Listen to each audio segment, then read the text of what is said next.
Peace and all good. Welcome to our first episode of our first season of the Peace and All Good podcast. I'm Shelly Roeder and I'm your host, and I wanted to just take a couple minutes at the very start here to do a little why are we doing this introduction to welcome you to the podcast. So I have been a part of the Franciscan Peacemakers team for a little over 2 years. And though I've spent a good chunk of my working life trying to understand the social justice issues that require our attention as Catholics, I shied away from the issue of human sex trafficking. Honestly, it felt too big and too scary and really too hard to believe that it actually was a problem in my city, let alone one that affects me. So in the last 2 years of working with Franciscan Peacemakers, I've had the chance to explore this issue with people who have not shied away from it, but who've taken up the fight to expose what's happening in our community and to advocate for survivors and to create avenues for healing, both for survivors themselves, but also for our community as a whole. Franciscan Peacemakers work is not just working with the women who are most vulnerable on the streets of Milwaukee, engaging in prostitution and dealing with the illness, the chronic illness of addiction, but also educating the general public and specifically the Catholic community about this issue. And so we're in the global pandemic right now, and a lot of our opportunities for engaging people in education have gone away. So we thought this was a great time to bring the education to people by way of a podcast. So that's why we're here. A couple things that we really hope for the podcast. First of all, we want this to be a place where you, our listeners, find ways to connect your own lives with the issue of human sex trafficking, both so that you can be empowered to be a part of the healing of our community, but also so that you can join us on the journey of healing. Here's the thing. What I've learned is that we all contribute to and are a part of the fabric of our society, which has created this problem, right? And so we all have work to do as it relates to healing that problem. And it starts right here with ourselves. So we hope this podcast can be a place for you to learn what parts of your own life need healing and to attend to those. And we know that the survivors that we work with have a lot to offer us as it relates to understanding the process of healing. And so we want to bring some of that wisdom to you. And healing is brutal. It requires that we take a good hard look at some really ugly stuff we don't want to face, right? But here's another truth about healing. It's really joyful. There's really a lot of life and joy there in the process and on the other side. So we want you to be a part of that, and we hope this podcast can be an invitation into joining us on that journey of healing. Secondly, we employ women survivors of human sex trafficking by making bath and body products. And so if you know anything about small business in the time of COVID, we need all the advertising and support and purchases that we can get. So each episode will be sponsored by a different bath and body product that we make, and we will shamelessly advertise them in the podcast and encourage you to buy our products at franciscanpeacemakers.com. We will also be looking into the opportunity to sponsor the podcast itself by becoming a patron. So look forward to those bits of advertising during the show. We just want to be upfront about the need for that and want to make it clear that that's part of the reason that we're here. We want to help you heal because we're really interested in our community healing and the healing of our survivors.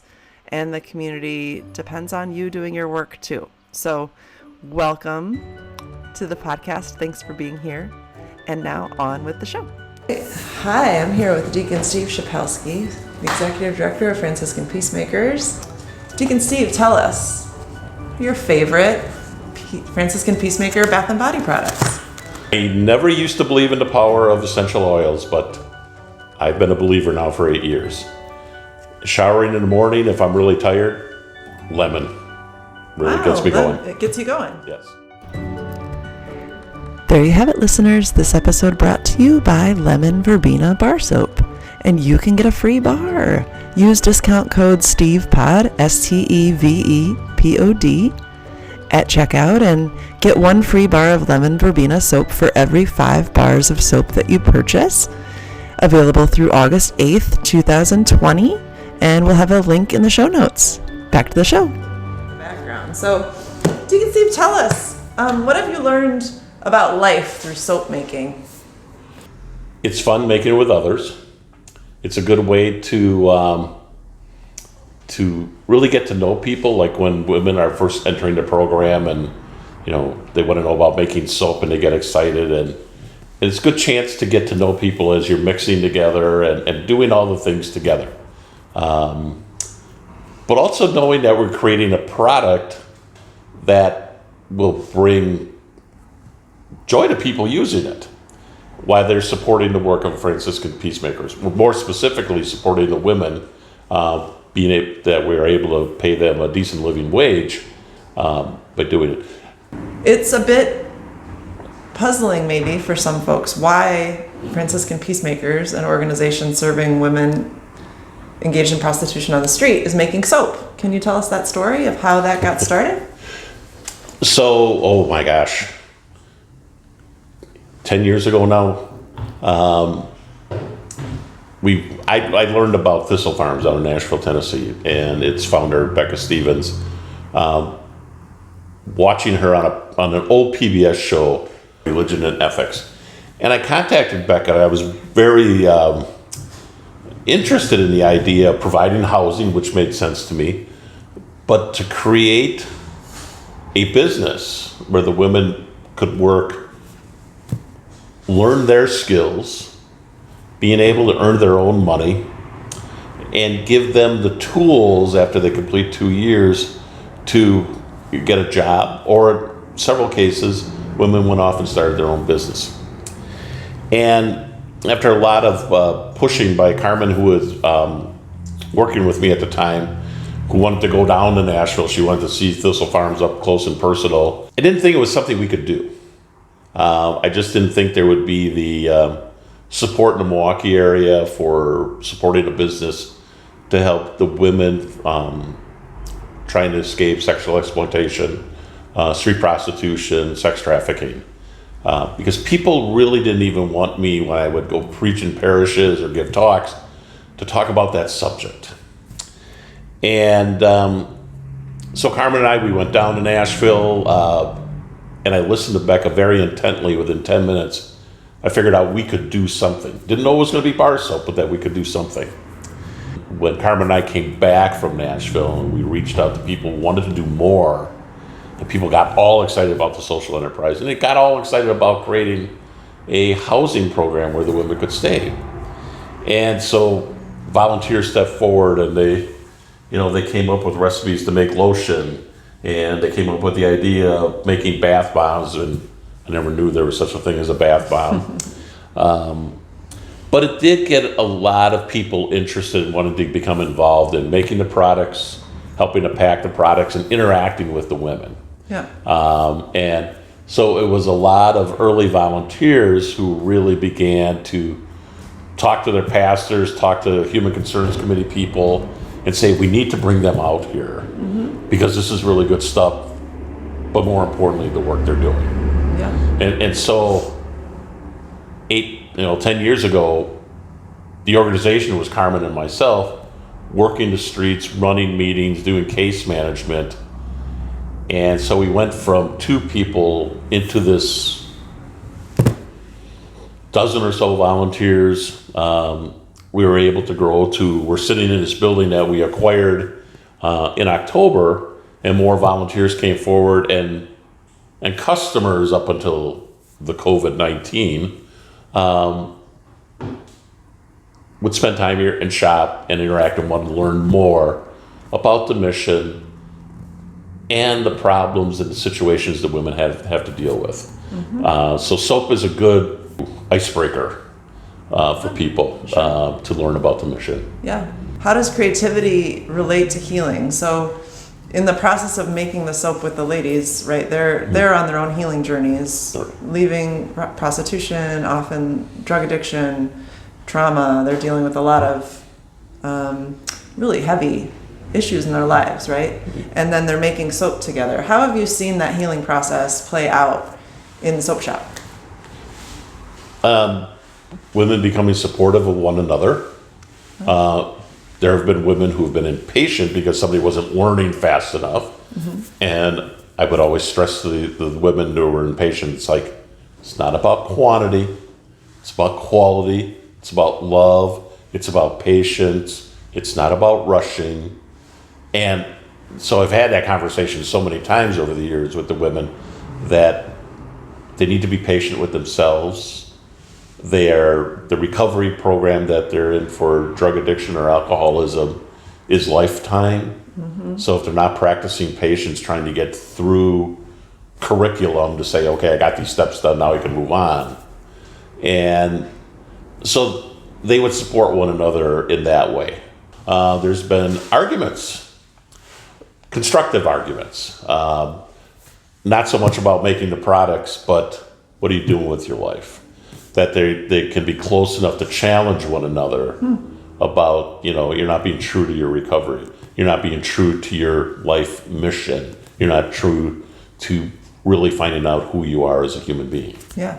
I'm thinking about how the best conversations that I have are often not when you're being interviewed and you're talking like we are now, right? But when you're doing something together, right? So Correct. like hiking or when you're driving in a car, just a road trip kind of conversation. And I wonder how that plays out in terms of the kinds of conversations that ladies can have. Is it a different quality because they're engaged in the process of making soap or boxing the soap, labeling, that kind of thing? It becomes informal therapy a lot of times. Yeah.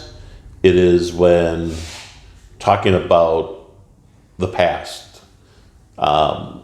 So a lot of times it's very painful for the women to talk about the past, but I always try to, find out what happened to your childhood. What did you like to play with? What did you like to do and whatever? And I would see this change, this comfort level, being able to talk about who they were as a child, in spite of what may have happened to them in childhood. But they were responding to the positive things. So many times a grandmother played an important role in their lives. An aunt, a sister, a mom. That leads to trust building, that we can sit down, they can share a secret, they are okay with feeling vulnerable, letting the tears flow. And I never discourage anybody from crying, because crying is part of healing. And so the informal therapy becomes, I don't even want to say formalized, but ritualized. That, this is part of the process, and we need to sit down, and I'm always trying to remember to ask what happened to you. Not how can I help you. That's how we used to do it. And there was nothing wrong with that, but when you can ask a person, what happened to you? Tell me your story. And so making soap and making lotion and packaging, because you have more people involved packaging. And it's fun listening to them tell each other their stories. Their fun times, with their families, sometimes sharing a fun time, life on the street. And then they begin to understand who they can count on, who they can trust. Sure. Yeah. I'd imagine too there's an element of being able to conjure up memories of childhood that might have been good, that are helpful in the process of rebuilding. Like, I have experienced belonging, connection, love when I was a kid. I know that actually you jogged a memory. For me, the first time I made soap, I had that experience, when you get that tickle in your throat from the lye, when the lye is stirred in, there's like this, something is released and it creates kind of a tickle in your throat, right? When I first experienced that, I was instantly brought back to making soap with my grandma.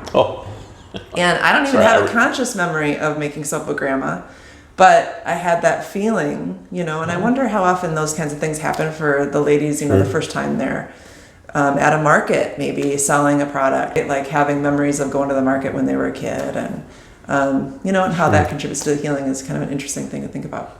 Well, and you talk about going to markets and all the women who have gone to markets to sell, and there was always fear. Yeah. Am I going to be judged? Mm-hmm.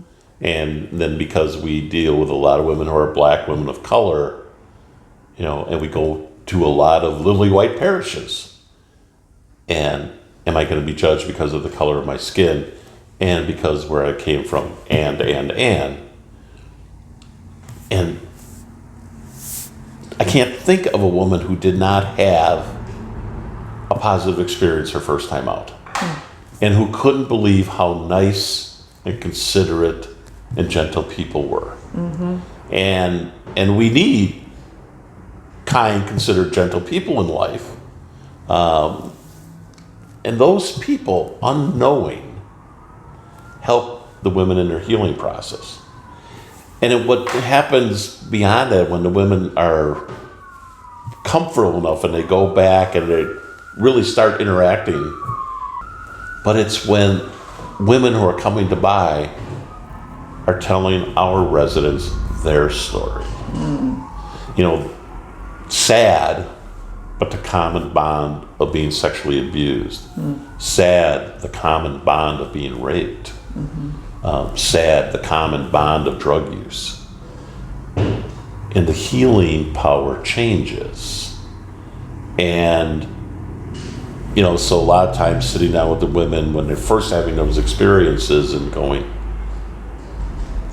I think I could help someone. I think my life could be valuable. My experiences could be valuable. And they begin to discover things about themselves they never would have believed possible.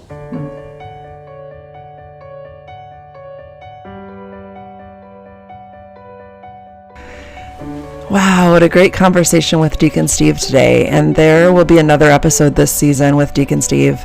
As I edited this, I realized there was just too much material for one 20-minute podcast. So we'll have another one with him. But today I loved hearing about the unexpected nature of healing that has happened through the social enterprise.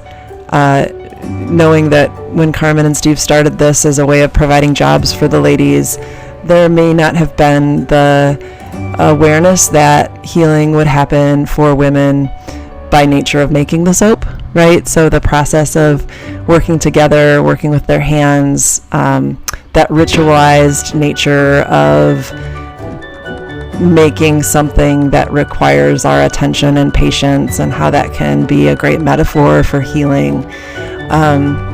That was such a beautiful theme in this episode.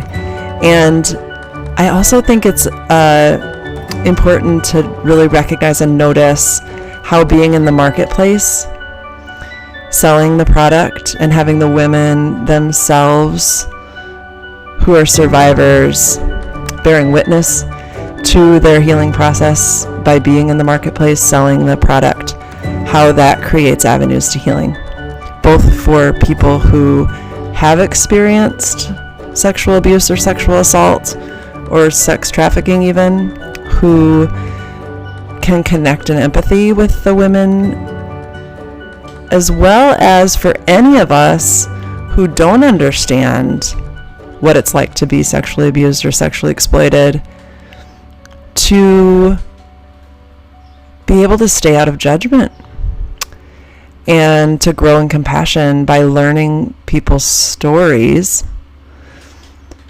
by listening to those stories and witnessing that pain, by showing kindness and compassion, that can be a part of the healing too. So what I hope to take away from this episode is thinking about how I can stay out of judgment in my own life with people who I don't agree with people whose experience is different than my own.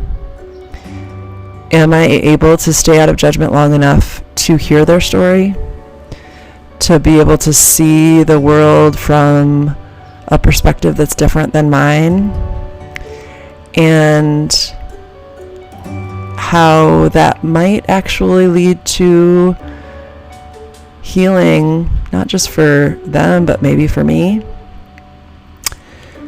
So that's what I'm taking from this episode, and I'd love to know what you're taking from it. Let us know, comment, and share what you're taking from this. We're going to end the episode today by hearing from Deacon Steve a little bit about his own prayer practice and what keeps him showing up to really difficult situations for more than 5 years now. And so we'll end there and hope that you might take something from that into your own life. So with that, take it away, Deacon Steve.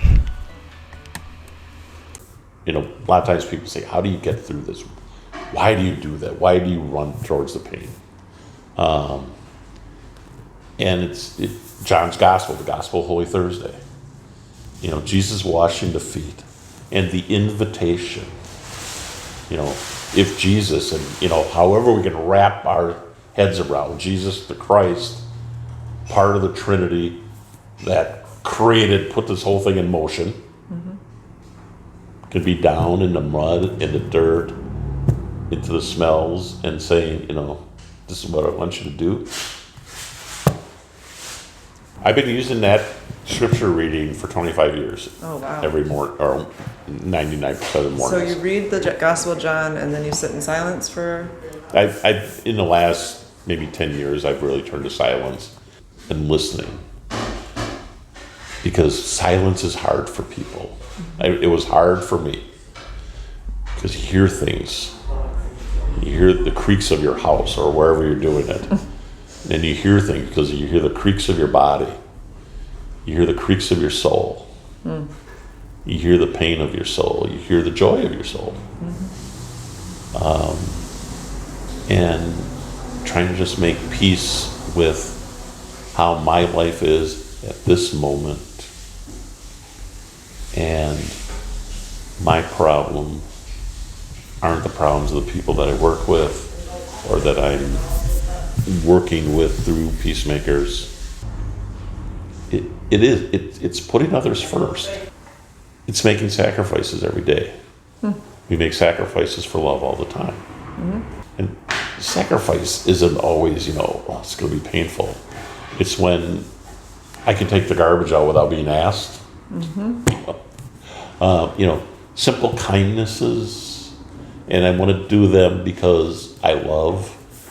I want to be able to bring lunches to the street because I love. I want to beg for money for Peacemakers because of love. And I hate begging for money. But as Becca taught me from her own experience, she said, if these were your children, wouldn't you do everything in your power to provide for your family, to provide for your kids? So that makes begging for money more palatable, but it's important. Yeah. So you're saying the difficulty of being in silence and praying every morning, having that discipline, is because it comes out of the sacrifice that you have for loving, being able to serve from a place where you're not bringing your own crap. Right. I'll say. Yeah. To other folks. And it's always interesting. And again, I can remember when my spiritual director was teaching me at the time, and he said, "Do it for a minute. Yeah. Do it for 1 minute. Do it for 3 minutes." Yeah. But I always wanted to have that moment that I'm in this trance and I'm going to have this great experience. And well, I figured out that's not really how it works. Never? Not even after 25 years? I've had some very powerful moments. Yeah. But not like in the movies. Right. So that's a wrap on episode 1. Maybe try a minute of silence today. See where that takes you. Or get out John's Gospel and read chapter 13, the washing of the feet. How might that apply to your own life? Where can you be of service and love? Let us know. We'd love to hear from you. And don't forget to use promo code StevePod at franciscanpeacemakers.com. And with that promo, you'll receive a free bar of Lemon Verbena soap for every 5 bars of soap that you purchase. We will have a link to that promo in the show notes, and we'll also link the Religion and Ethics TV episode that features Becca Stevens and Thistle Farms, the program that inspired the Franciscan Peacemaker Social Enterprise and Clare community. So if you'd like to learn more about them, you can watch that episode that inspired Steve's visit to Nashville. Until next week, peace and all good.